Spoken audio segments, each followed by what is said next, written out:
Assalamu alaikum student. Last time we have started chapter number 2, that is climate region of the world, and we have studied our chapter till the topic Mediterranean climate, and now let's move to the next topic, that is temperate grassland. These are areas where it is reasonably warm but fairly low rainfall, about 400 millimeter a year. The natural vegetation is long grass with small shrubs and other plants such as in most of the Muslim world. These have been cleared for general farming. Cereal crops such as wheat and barley are grown, but with irrigation a wide variety of other plants and fruits are also produced. This climate region is excellent for the rearing of animals, especially livestock. ये वाला जो area है ये ज़्यादातर गर्म रहता है, लेकिन यहाँ पर हल्की बारिश भी रहती है। तकरीबन 400 मिलीमीटर हर साल बारिश होती है और यहाँ पर कुदरती तौर पर लंबी घासें हैं, जड़ी बूटियाँ और पौधे वगैरह उगाए जाते हैं। लेकिन ज़्यादातर मुस्लिम वर्ल्ड में इस जगह को खेती बाड़ी के लिए इस्तेमाल किया जाता है। यहाँ पर गंदम वगैरह उगाई जाती हैं और आबपाशी की वजह से यहाँ पर और भी बहुत किस्म के पौधे और फल वगैरह उगाए जाते हैं। और यहाँ का जो मौसमियात है वो इतना अच्छा होता है कि ये ज़्यादातर जानवरों के चराने के लिए इस्तेमाल किया जाता है। ख़ास तौर पर जो लाइफ स्टॉक हमारे जानवर होते हैं उनके चराने के लिए यहाँ पर इस्तेमाल किया जाता है। In the Muslim world Turkey, Syria, Lebanon, Palestine, the part of Jordan and Iraq are naturally temperate grassland. Muslim world जैसे कि टर्की, सीरिया, लिबानिया, पैलेस्टाइन और बाकी जो जॉर्डन का पार्ट है और इराक है वो कुदरती तौर पर वहाँ पर घास उगी होते हैं, यानी कि वो जो एरिया है वो ज़रखेज़ होता है। Although the soil is most of the Turkey is not exceptionally fertile, लेकिन टर्की में जो रेत होती है वो ज़्यादातर ज़रखेज़ नहीं होती। It is one of the very few countries in the world which can produce enough food for all kind of feed all of its people with import. और पाकिस्तान में मुस्लिम कंट्रीज में बहुत कम ऐसी कंट्रीज हैं जो कि हर तरह की खुराक उगा सकती हैं अपने लोगों के लिए, उसको इम्पोर्ट किए बगैर, यानी कि लोगों की ज़रूरत के लिए जितना भी खाना चाहिए होता है हर तरह का वो उगाते हैं अपनी ज़मीन पे, जबकि उनको इम्पोर्ट नहीं करना पड़ता। And now this map shows the summer monsoon winds. आप ये एरो देख रहे हैं, ये आपको समर मानसून विंड्स की डायरेक्शन के बारे में बता रहे हैं। Now let's move to the next topic, that is monsoon. Monsoon are like land and sea breezes on a much larger scale. In general, the winds blow from the northeast for 6 months of the year and from the southwest for the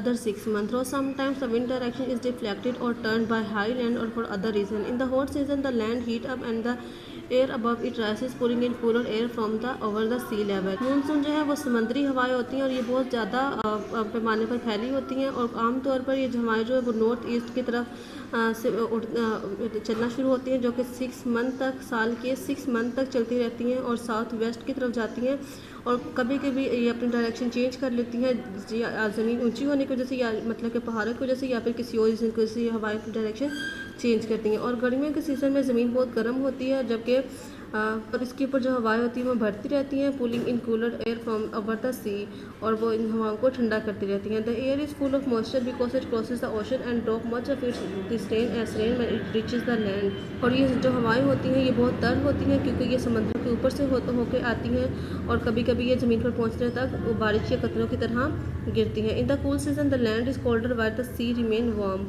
और सर्दियों के मौसम में जो ज़मीन होती है वो ज़्यादातर ठंडी होती है, जबकि जो समंदर होते हैं वो गर्म रहते हैं। The air over the sea now rises drawing in air from the land. The air is dry so that the 6 months of the north eastern world have little moisture in them and little rainfall. In the Muslim world, only the subcontinent and Southeast Asia are affected by monsoon. और जो समुद्र के ऊपर हवाएं भरती हैं तो वो अब ज़मीनों की तरफ जाती हैं। दिस एयर इज़ ड्राई, वो हवा सूखी हुई होती है।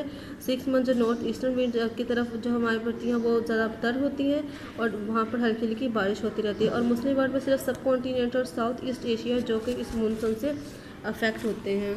Now let's move to the next page. Southerly monsoon bring heavy rainfall over 400 millimeter a year or more, so that in most places there is thick rich vegetation such as in tropical forest. और south की तरफ जो monsoon होता है वहाँ पर बहुत तेज़ बारिश होती है मानसून के मौसम में, तकरीबन 400 मिलीमीटर हर साल। तो इसलिए वहाँ की जो जगह होती है वो ठीक होती है और वहाँ पर सब्जियाँ वगैरह उगाने के लिए वो ज़मीन बहुत अच्छी होती है, ख़ासतौर पे ट्रॉपिकल जंगल में। Pakistan gets its monsoon rainfall from July to September. Pakistan में मानसून की जो बारिश होती हैं वो जुलाई से सितंबर के बीच में होती हैं। But these winds are turn and come from the south east rather than the south west. ये हवाएं मुड़ जाती हैं और ये साउथ ईस्ट की तरफ से आती हैं, ना कि साउथ वेस्ट की वजह से।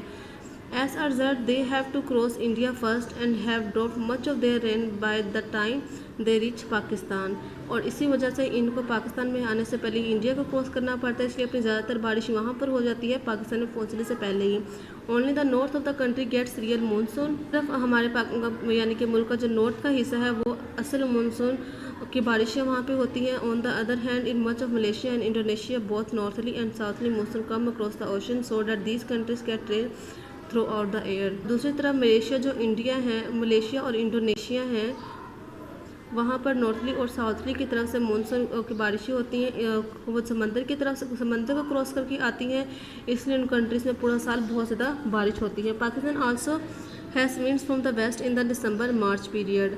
और पाकिस्तान में भी वेस्ट से हवाएं चलती हैं जो कि दिसंबर और मार्च के दौरान आती हैं। These are called the westerly depression so that they bring a little rain. और इसे वेस्टर्ली डिप्रेशन कहा जाता है, यानी कि ये वेस्ट की तरफ से आती हैं तो इन बारिशों को वेस्टर्ली डिप्रेशन कहा जाता है। डिप्रेशन कहते हैं परेशानी को, और जिसकी वजह से यहाँ पर and they bring a little rain, और ये थोड़ी सी बारिश लेके आते हैं। Although they have dropped most of their moisture during their long journey across Iran and Afghanistan. इन जो हवाएं तर होती हैं ये ज़्यादातर बारिशें इनके ईरान और अफगानिस्तान के दरमियान में जो इनका सफ़र होता है वहीं पर ये ज़्यादातर बारिशें वहाँ पे हो जाती हैं। हमारा चैप्टर कंप्लीट हो चुका है, तो अब आपने समर पैक से अपनी नीट कॉपीज पर ये क्रिएटिव क्वेश्चन आंसर नोट करने हैं। What is desert? Next question is name Muslim countries divided into 8 region according to their climate reason.